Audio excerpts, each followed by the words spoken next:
My wife and I were in no hurry to get pets or start a family. Having tied the knot more than 4 years ago, we chose to live freely without additional worries. However, eventually, my wife began to feel lonely. And suddenly she wanted a dog, trying to brighten up her loneliness. Since she worked remotely all day while I was away from the office, I decided to surprise her. I had no idea that getting to know this new member of our family would entail a number of difficulties that contradict the expected joy. For her birthday, I presented Scarlett with a Pomeranian puppy. She was absolutely thrilled with the adorable, furry little fellow. She affectionately named him the Jake. Over the next 6 weeks, we slowly trained him to handle walks outside. Once he matured and became comfortable with his leash, my wife took on the responsibility of walking him by herself. I thought that eventually she would get tired of it and give up her morning walk, but I was wrong. After a month, I began to notice that Scarlett and Jake's evening walks were getting longer each time. Sometimes in the evenings, she even took him out for numerous walks, despite the fact that there was no real reason for this. It seemed rather strange to me. "Scarlett, don't you feel like your evening strolls with the dog are dragging on a bit too long?" I inquired. "Oh, I don't see it that way. It's just the usual routine for me," she replied, grinning. "No way, it's not typical. Sometimes you're out for an hour and a half or even 2, while a quick 30-minute jaunt would suffice for a little exercise. Are you heading somewhere else?" "Sure, we make our way to the park nearby. It's just that I bumped into this woman who has a Yorkie, and we've started walking together regularly, chatting away. I guess we lose track of time when we're having fun." After Scarlett's answer, my nerves calmed down a bit, and I decided that I was just being paranoid. In fact, there was nothing suspicious about this story, but Scarlett did not keep her word, and her evening walks lasted longer than necessary. So, I decided to join her on these evening walks. Naturally, my choice took her by surprise, but she did not object. For several days, I strolled alongside my wife and couldn't help but wonder.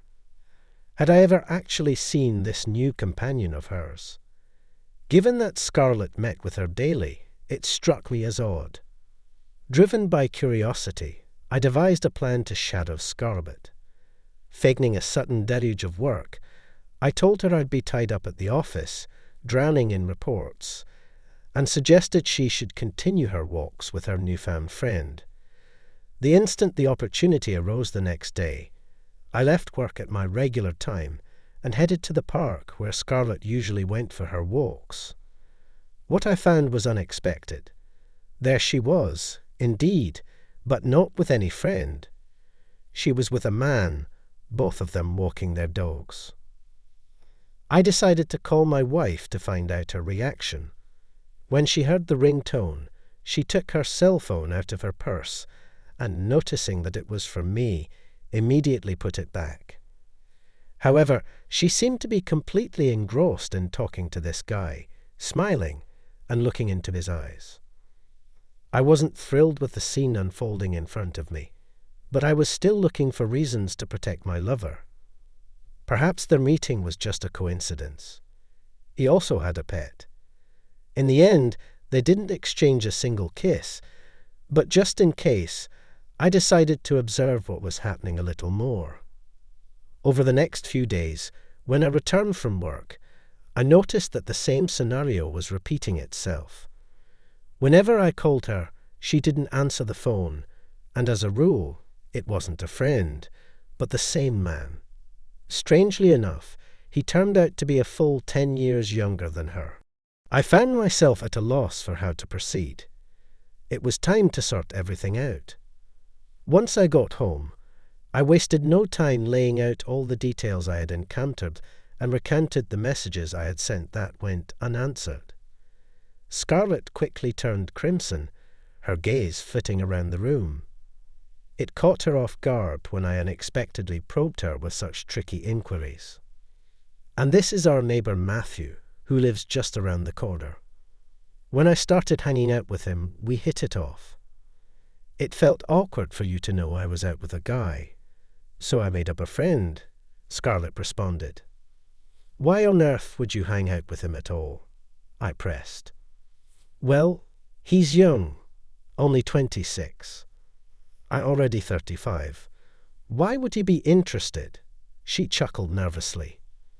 Scarlett, I can't figure out why he'd want anything to do with you, but it's clear you're after something from him. Otherwise, you would have picked up my calls and been straightforward with me, I pointed out. Scarlett attempted to downplay this predicament for ages, yet I remained steadfast by her side. She confessed she had become quite taken with this Carter fellow. His carefree attitude had won her over. Their discussions were always packed with intrigue, and bit by bit, she found herself growing fond of him.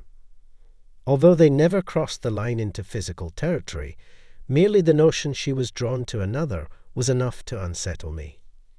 I suggested that she move in and create her own space.